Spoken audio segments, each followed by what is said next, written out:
Hi, welcome to our channel. So இன்றைக்கி இந்த வீடியோவில் எதை பற்றி பார்க்க போகிறோம் அப்படின்னு பார்த்தீங்கன்னா ரெட்ரோ படத்தோடைய மூவி ரிவ்யூ தான். 10 நிமிஷத்தில் மான்கறி பிரியாணி ரெடி. அது வரைக்கும் ஒரு ஷோ ஓட்டியா.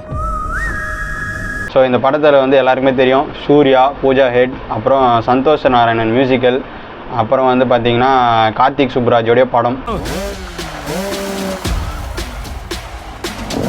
இந்த படம் எப்படி இருந்துச்சு உண்மையிலே அப்படின்ற அதோடைய உண்மையான நான் பார்த்து எனக்கு என்ன கருத்தோ அதை தான் நான் உங்ககிட்ட சொல்லணும்னு விருப்பப்படுறேன்.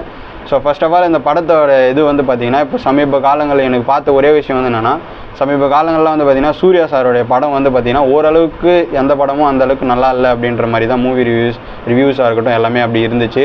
ஸோ அந்த வகையில் இந்த படம் வந்து உண்மையிலே வந்து பார்த்திங்கன்னா அவருக்கு இதை கம்பேர் பண்ணும்போது எவ்வளவோ வந்து பெட்டராகவே நல்லாவே இருந்துச்சு அப்படின்ற மாதிரி சொல்லலாம்.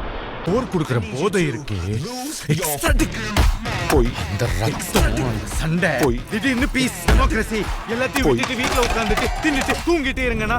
ஸோ அதுக்கப்புறம் வந்து பார்த்தீங்கன்னா இந்த படத்தோடைய பாசிட்டிவ்ஸ் எல்லாம் முதல்ல பார்த்துடலாம். ஸோ இந்த படத்தோடைய பாசிட்டிவ்ஸ்னு பார்த்தீங்கன்னா சூர்யா சார் தான். ஆக்டிங்கில் வந்து பார்த்தீங்கன்னா பயங்கரமாக பண்ணியிருக்காரு. பூஜா ஹெட்டாக இருக்கட்டும், அவங்களாம் பயங்கரமாகவே வந்து பண்ணியிருக்காங்க. எதுவுமே சரியா இல்லையே.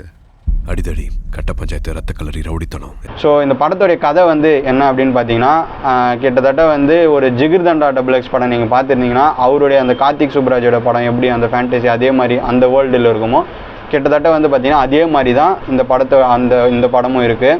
ஸோ ஒரு தீவில் வந்து பார்த்திங்கன்னா ஒரு செட் ஆஃப் பீப்புள்ஸ் வந்து இருக்காங்க. அந்த பீப்புள்ஸ் வந்து பார்த்திங்கன்னா பிரிட்டிஷர்ஸால் வந்து பார்த்திங்கன்னா ரூல் பண்ணிகிட்ருக்காங்க. ஸோ அவங்க அதுலேருந்து வெளியே வரணும் அப்படின்னா ஒரு கோவிலில் அவங்க வந்து கும்பிடுற அந்த கோவிலில் வந்து பார்த்திங்கன்னா ஒரு அடையாளத்தோடு வந்து ஒரு குழந்தை வந்து பிறக்கும். அந்த குழந்தை தான் வந்து இந்த மக்கள் வந்து காப்பாற்றும் அப்படின்ற மாதிரி சொல்கிறாங்க. அதே மாதிரி அந்த குழந்தை வந்து பிறக்குது. அதை பிறந்த உடனே பார்த்திங்கன்னா அது வந்து வெளியே இவங்க வந்து அந்த பீப்புள் வந்து பார்த்திங்கன்னா அந்த இடத்துலேருந்து வெளியே அனுப்பி விட்டுறாங்க. அந்த குழந்தை வந்து அந்த திரும்பவும் வந்து பார்த்திங்கன்னா அதுதான் நம்ம ஹீரோ. அவர் வந்து திரும்பவும் இங்கே வந்து காப்பாற்றினாரா இல்லையா அப்படின்றது தான் இந்த படத்துடைய கதை. இன்னும் என்ன ஆட்டம் ஆட போறானோ. நாளை ஊரே கைகுட்டி. இந்த கதையில் வந்து பார்த்திங்கன்னா இதை கதையாக வச்சுட்டு முக்கியமாக வந்து பார்த்திங்கன்னா இது வந்து ஒரு முழுக்க ஆக்ஷன் இருந்தாலும் முழுக்க இது வந்து எனக்கு வந்து இப்போ கண்பட்டது வந்து பார்த்திங்கன்னா ஒரு லவ் ஃபிலிம் தான்.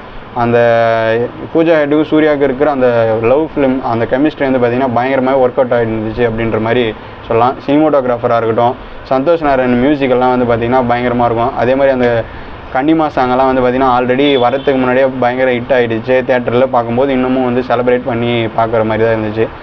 ஸோ நெகட்டிவ்னு வந்து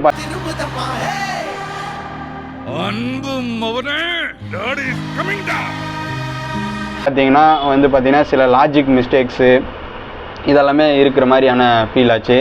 அதுக்கப்புறம் வந்து பார்த்திங்கன்னா நடுவில் ஃபர்ஸ்ட் ஹாஃப் வந்து ஓரளவுக்கு நல்லாவே முடிஞ்சுது.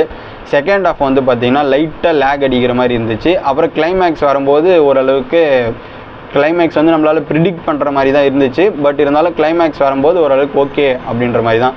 ஸோ டோட்டலாக இந்த படம் வந்து பார்த்திங்கன்னா ஓரளவுக்கு ஓகேவா அப்படின்ற மாதிரி தான் ஃபீல் கொடுத்துச்சு. ஸோ ஆனால் சூர்யா சார் ஃபேன்ஸுக்கெலாம் வந்து பார்த்திங்கன்னா இதுக்கு முன்னாடி அவங்க எந்த படமும் அவங்கள இந்த அளவுக்கு செலிப்ரேட் பண்ண முடியாது. பட் இந்த படம் வந்து பார்த்திங்கன்னா நிச்சயமாகவே அவங்களால செலிப்ரேட் பண்ணி பார்க்க முடியும். ஸோ இந்த வீக்கெண்டுக்கு நீங்கள் வந்து பார்த்திங்கன்னா ஒரு ஜாலியாக என்ஜாய் பண்ணிவிட்டு ஒரு படத்தை வந்து போய் பார்த்துட்டு வரலாம்பா. எந்த ஒரு சாட்டிஸ்ஃபேக்ஷனோட எந்த ஒரு எதிர்பார்ப்பும் இல்லாமல் இந்த படத்தை போய் பார்த்திங்கன்னா நிச்சயமாக ஒரு வீக்கெண்டு என்ஜாய் பண்ணுறக்கூடிய ஒரு மூவியாக தான் இருக்கும். ஸோ கண்டிப்பாக போய்ட்டு எல்லோரும் தேட்டரில் பாருங்கள். நெக்ஸ்ட் வீடியோவில் சந்திக்கிறேன். அதுவரை பாய், வணக்கம்.